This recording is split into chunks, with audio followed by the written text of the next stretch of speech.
ഇന്ന് നമുക്ക് മൂവി കാണാൻ പോയാലോ? രാവിലെ തന്നെ ലുലു മാളിലേക്കാണ് ഫിലിം കാണാനായിട്ട് പോയത്. രാവിലെ തന്നെ നല്ല മഴയായിരുന്നു. ലുലുവിലെത്തി ഞങ്ങൾ നേരെ ഫിലിം കാണാനായിട്ട് കയറി.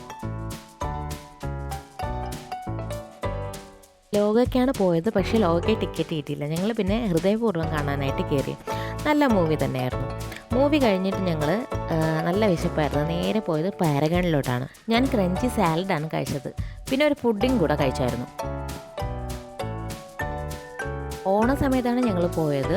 ഫുഡൊക്കെ കഴിച്ചിട്ട് ജസ്റ്റ് എല്ലായിടത്തും ഒന്ന് കറങ്ങിയതിന് ശേഷം ഞങ്ങൾക്ക് രാവിലെ ടിക്കറ്റ് കിട്ടാത്തതുകൊണ്ട് ഞങ്ങൾ ലോകയ്ക്ക് വൈകുന്നേരം കാട്ടാക്കട കാളിദാസിലാണ് ബുക്ക് ചെയ്തിട്ടുണ്ടായിരുന്നത്. ഈവനിങ് ആയിരുന്നു ടിക്കറ്റ് ബുക്ക് ചെയ്തത്. അതിന് മുന്നായിട്ട് ഞങ്ങൾ സ്കിൻ ഡോക്ടറെ കൂടെ കാണാൻ പോയിട്ടുണ്ടായിരുന്നു. ലുലുന്ന് ഇറങ്ങി നേരെ ഞങ്ങൾ ട്രിവാൻഡ്രത്തുള്ള സ്കിൻ കെയറിലോട്ട് പോയി. അവിടെ ഡോക്ടറിൻ്റെ അപ്പോയിൻമെൻറ്റ് ഉണ്ടായിരുന്നു. അതിനുശേഷം നേരെ കാട്ടാക്കടയിലോട്ട് പോയി. നല്ല തിരക്കുണ്ടായിരുന്നു. നല്ല മൂവിയായിരുന്നു. മൂവി കണ്ടിട്ട് നേരെ വീട്ടിലോട്ട്.